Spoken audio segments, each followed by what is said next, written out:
The Mariners season is right around the corner. Hello, everyone, and welcome to the weekly episode of the Seattle Baseline Podcast. My name is Julian Smith, and I'm with Alex Hong. Alex, you're back. How are you doing today? Yeah, pretty good. My finals just ended, so I'm finding some ways to relax, right? But good news is the Mariners start pretty soon, so it's actually a good time for me to go on break. Yeah, and one major announcement about because the Mariners are starting from next week on, we're going to be switching to the series analysis episode. You're going to get more Seattle Baseline content, like maybe two or three on in a week. And so that's going to replace our weekly episodes because in the series analysis we would talk about not just the what's going on in the series, but we talk about the stuff outside of the series that we would talk about in the series or the weekly episode. And so we're going to make a full transition from the weekly to the series analysis, and then weekly will be back on after the season ends, and so it's going to be great. Yeah, if you guys tuned around for the last season, it's going to be very similar to where we we have an episode running after each series and before each series. So it'll be the episode talking about how the last series went and what to look for the next one. So that'll start for the opening series on Thursday, right? Opening day against Cleveland. So we're gonna have an episode for that. So that's just how things are gonna go from here on out. Yeah. And so today, because the Mariners season is going to start, Alex, I want to talk today about the other teams in the American League West. Because first, what the Mariners need to do is they need to beat the American League West, become the champions again, and then we'll start thinking about the World Series from there. But how do you feel about the AL West so far? Are the Mariners? What do you think about the Mariners' position? Well, this year they're defending their title, American League West title, for the first time in like 25 years, it seems like, right? That last one, 2001. So, we got a lot to look forward to because this is a very doable division, I think. This is a very doable division for the Mariners to win again. It'd be a little different if we were in like the AL East where there's like teams everywhere, but I don't think the AL West is as strong as like the East. Now, it's definitely stronger than the Central, which I think is pretty weak. But this is a very doable division. If the Mariners do want to win a World Series this year, they need to win the AL West, or else this is most likely not going to happen. Even though if they get in as a wild card, they can still technically win the World Series. That means that they were not better in the regular season than the other teams in our division, which I think can definitely is not going to bode as much confidence as if we do win the West. So the goal definitely needs to be to win the West this year. It should be not it's not the final goal, but it should be borderline an expectation if the goal for the Mariners is to win a World Series. Yeah, especially because you know what? You went and got Josh Naylor re-signed to a 5-year contract. You went and traded for Brendan Donovan. You still have the best catcher in baseball, the best center fielder in baseball. There is no reason for the Mariners to not go out and be able to win the AL West championship again. And you know what? On top of that, the Mariners have one of the best rotations in all of baseball, starting pitching rotations. And so I'm excited to see this team. But Alex, who do you think is like let actually I was gonna ask you who you think the biggest rival is, but let's start with who do you think is not even gonna be in the picture? Well, in my opinion, that's definitely going to be the Los Angeles Angels. They are quite bad. They got a lot of things not going well for them. I mean, if you look at their lineup and well, I don't know what's worse, the lineup or the pitching. It's probably the pitching, but it's just there's not a lot to look forward with that team right now. I mean, my opinion, they need to go through a complete multi-year rebuild, right? I mean, they're good players. I mean, like they have some good players, obviously. Mike Trout, he's struggling to stay healthy, but he's also really old. So it's time, I think, for the Angels to completely tear things down and then start the full rebuild like the Mariners did back in 2019, right? So that's the direction I see the Angels going, not really trying to compete for a World Series or a playoff, but definitely not. Yeah, and I totally agree with you. You mentioned Mike Trout. Zach Neto's one of the other guys that's really good on the Angels. Like Zach Neto is actually, if the Mariners would want to trade for anybody on the Angels, definitely Zach Neto. He's a really good all-star caliber shortstop. And the rest of the team though, other than maybe Jorge Soler and then Yusei Kikuchi on the pitching staff, there's not really much in the Angels team. There's Ben Joyce coming back as a reliever, but with where the Angels pitching stands, you'd rather have Mickey Mouse bat or pitching for them than to have and like half those guys. And so, you know, being in Disneyland has its perks, but the Mariners definitely have the edge on this one. I don't think the Angels are going to win the American League West. And then the next one I want to talk about is the Athletics. Athletics, I think, in my opinion, they're on the same boat. Alex, I know you have a little bit of a different opinion. I'd love to know your side on this.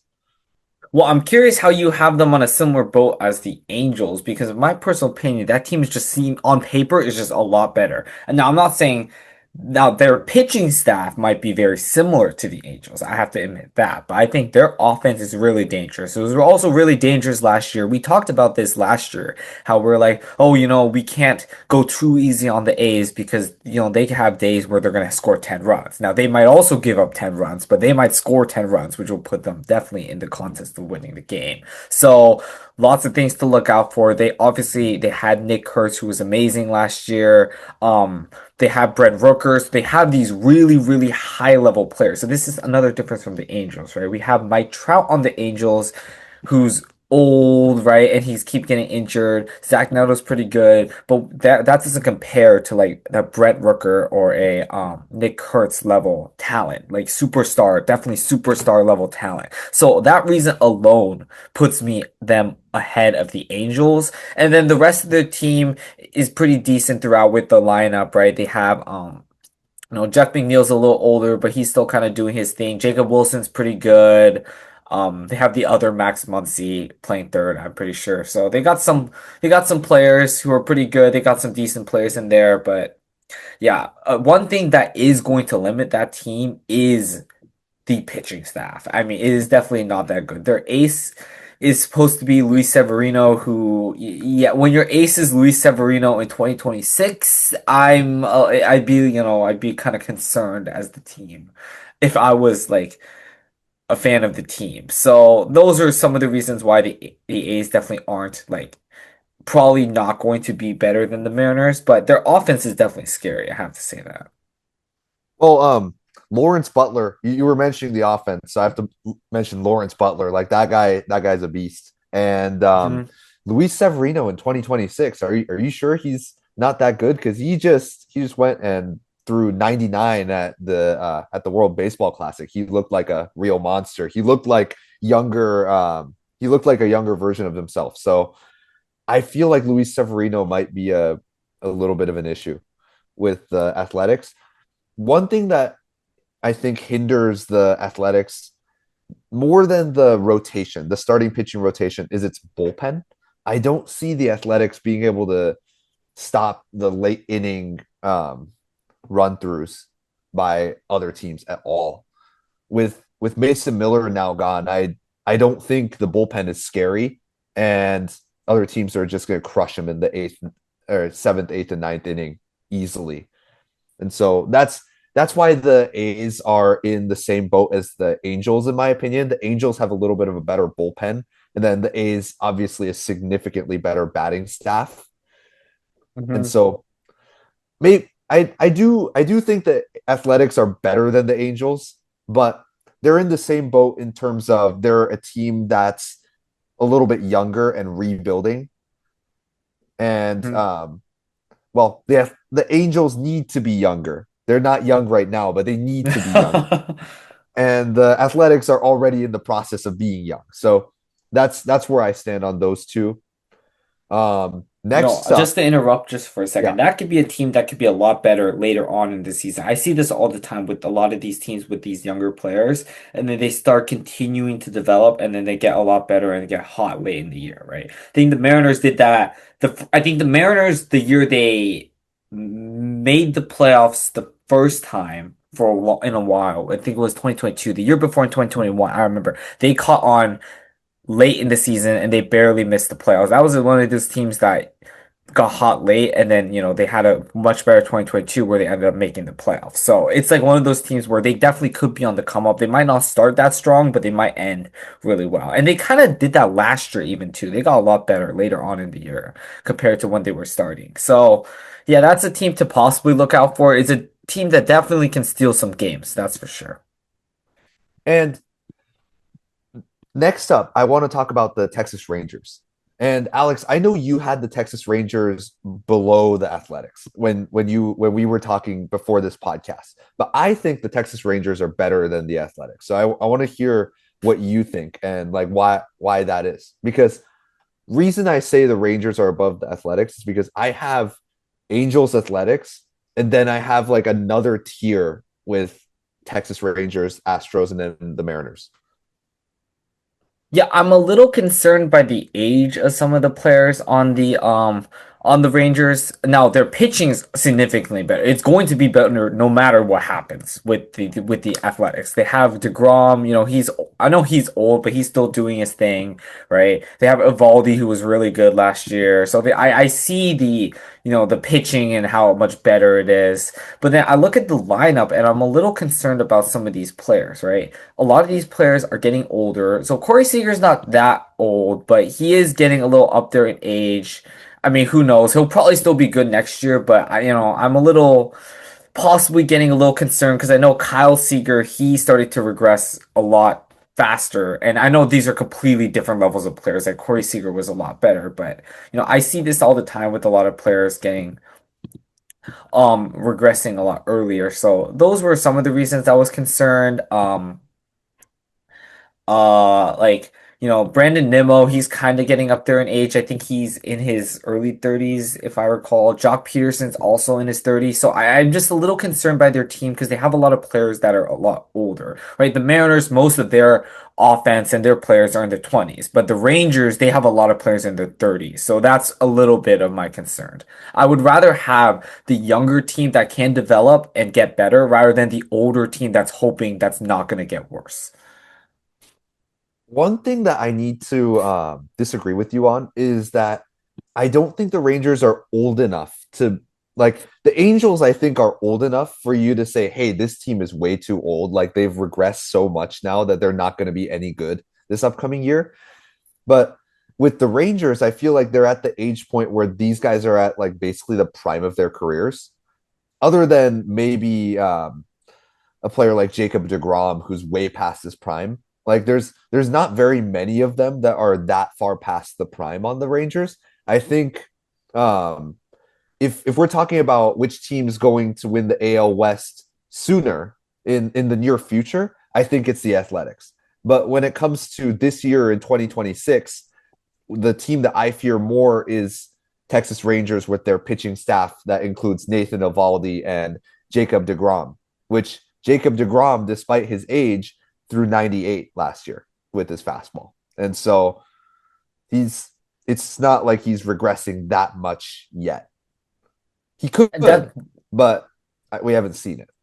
Yeah, that's definitely very reasonable. That's a little more of a bolder prediction on my end. I could definitely see the Rangers being pretty good. They definitely also could be better than the Astros. I can also see a potential Astros regression, who we'll talk about in just a second, and the Rangers, they could still be really good, right? But I just feel like that team, since they won the World Series in 2023, has been on kind of just a downward trend, right? They don't have those some of the players that they had back then, right? Like they don't have Simeon anymore. Um, so yeah, it's just a little bit concerning in that regard. And I know Semyon was, not doing very well in the most recent years, which so getting rid of him is not like the biggest downfall for them, but that's just kind of the stuff I see. Yeah, and but the Rangers do still have Wyatt Langford, Brandon Yeah, they have Nimmo. yeah, he's young, Yeah. so not everyone is old. Yeah, I And know I gave only a few of the older examples, but I'm excited to see where Corey Seager ends up being because with a really bad year that he had last year, he still has a 271 average to a 860 OPS. This guy is still one of the top dogs in Major League Baseball, especially for shortstop. mhm. And I I think this team is really good because so you lead off with somebody like Josh Smith who eats up a ton of pitches, and then you can go to a Corey Seager or a Jake Berger or an Ezekiel Duran who can just like smash it. And then Brandon Nimmo's sitting there as well. You've got Wyatt Langford in the back end. Like there's this team I think still has it, especially with younger guys like Kumar Rocker as well. Mhm. I'm kind of like I'm not scared of the Rangers. I wouldn't say the Rangers are definitely a tier below the Mariners, but I'd say they're a tier above the Angels and the A's at this point. Yeah, definitely a fair take to have. Um, the team we both think is the second best team is the Houston Second best. Astros. Yeah, a big emphasis on the second best. But yeah, Yeah. we'll go with the Houston Astros. So that's definitely a team that can cause some problems. They've historically obviously been problems for years, right, with the Mariners. So Julian, what are your thoughts on Houston in 2026? Houston is this one's interesting. I I can't tell if they got better or worse than last year. And like obviously obviously they added one sec, sorry. So they still have Josh Hader in the back end of their bullpen, Brian Abreu. They are they added Tatsuya Imai, who's one of the top pitchers from the Seibu Lions team in Japan, and they. I'm not sure how Lance McCullers is going to do this year. He used to be really good, but Yeah, Lance McCullers is not a guy who's gonna really do anything for them I mean, anymore. I'd be more concerned that the Astros lost Framber Valdez, and I know Framber Valdez did not have a good end of the 2025 season, but he's still like a pretty good pitcher. Like even with all the problems and hitting his catcher or whatever was going on with him last year, he's still like a lot better than the guys they had after him. So, and they did get Imai, right, as you yeah. mentioned, who we still don't know, right? Because he hasn't played in the MLB. We don't know how he'll play. But so, with the pitching, you could say it probably got worse because they got rid of Valdez for kind of a question mark. The rest of their pitchers, I'm not too concerned about. They have Christian Javier, not too concerned about him like dominating the Mariners, right? So, pitching is still pretty good, right? They have Hunter Brown, who was amazing last year. So there's Yeah. definitely a threat in the pitching. But the lineup is more or less where the threat could be because the Astros have always had a pretty good lineup, I'd say, but their lineup definitely could cause some problems. Now, they have an age problem as well to an extent. Not all their players are old. They have like Yordan Alvarez, who's really young and really good, but then they also have players who we don't know when they're gonna fall off a cliff, right? Jose Altuve, he's still fighting on, but this might be the year where he turns into a pumpkin, where he doesn't know how to hit anymore. It happens sometimes. Correa is getting up there in age too, so we got these are possibly things that could derail the Astros. But then again, those guys, they're old, but they've still been playing well up to this point. They could still be good next year, which would make the team a lot better, obviously. Then again, there's players like Cam Smith who are new to the team and they that are about to like crush Blow, yeah. baseballs for the Yeah, they team. got they got Pena, they got a lot of good young guys. It's like a really big mix of really young Yeah. guys and some really old guys. So it's a very threatening team. And then Isaac Paredes can get on base a lot of the Yeah. time. And Yordan Alvarez is coming back. That's one of the big ones for the Astros. One good year of Yordan is a completely different team than what we saw last year. One thing I'd be interested to see is how many times does Jose Altuve end up playing left field for the Astros? Because he's so when you go on MLB.com, he's listed as an outfielder instead of an infielder. So obviously they're trying to use Altuve as a left fielder. It's like how many times are you going to put him out there? We saw his arm. Yeah, Every yeah. I yeah, have like no idea. if the ball goes to Jose Altuve and you hit a single, you might as well run to second. Like this guy They can't throw. they really shouldn't be putting him in the outfield. And I know he tried this last year and it didn't work. You cannot put him in the outfield. That would be like if we put Cole Young in the outfield for whatever reason, I don't even know what we'd be doing. And that's a little different because at least he's young. Altuve's old, right? It's just a terrible idea. I really don't think that's what they should be doing. Um and I know, like, what they would be playing in the left field. They have Zach Cole, I believe. Like, anything is better than Altuve out there, right? So they can't be doing that. I don't think that's the direction they're gonna go. But yeah, this is a threatening team, and if the Mariners don't actually lock in and the pitching starts getting injured the way that it was last year, and then if Julio Rodriguez gets injured, for example, there's a good chance that the Mariners lose to the Astros in the American League West division. And so this is I think the Astros and the Mariners are still in that top tier alone. And I think the Mariners are in the top tier alone.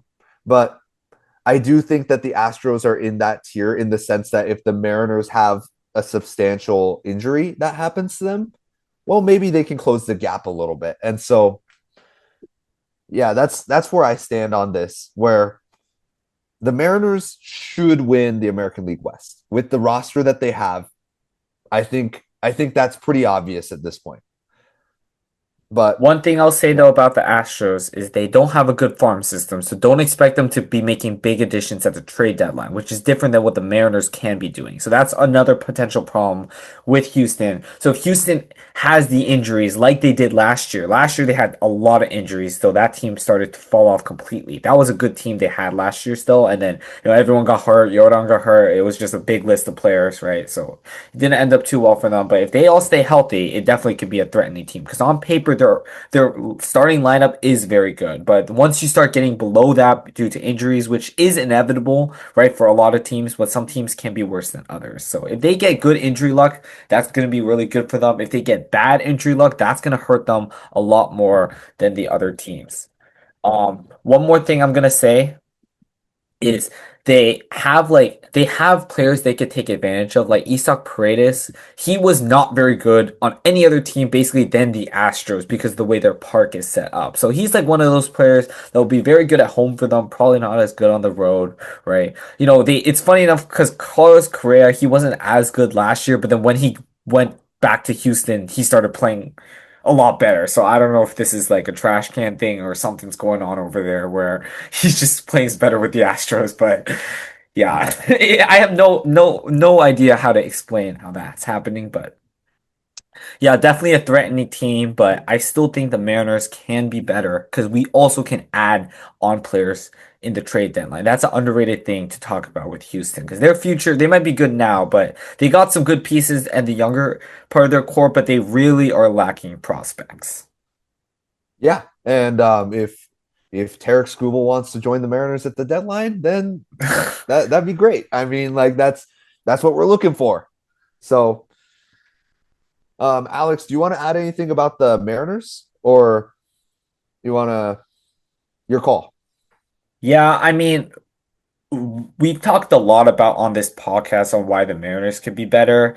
Um, we can preview maybe the Mariners in the next episode, I think, but based off what we think about all these teams, I don't see any of these teams as like that much of like, oh my God, we have to climb this uphill battle. Like if the Dodgers were in our division, this would be, oh, okay, we gotta hope for this and this and this and this to happen for us to eclipse the Dodgers, or maybe in the AL East where there's so many teams that can be competitive. But I don't see that way in the West. So I'm pretty happy about the way things are with the Mariners and trying to win the division. But this is one of the things I think the Mariners need to be doing at a minimum, and that is to win the division.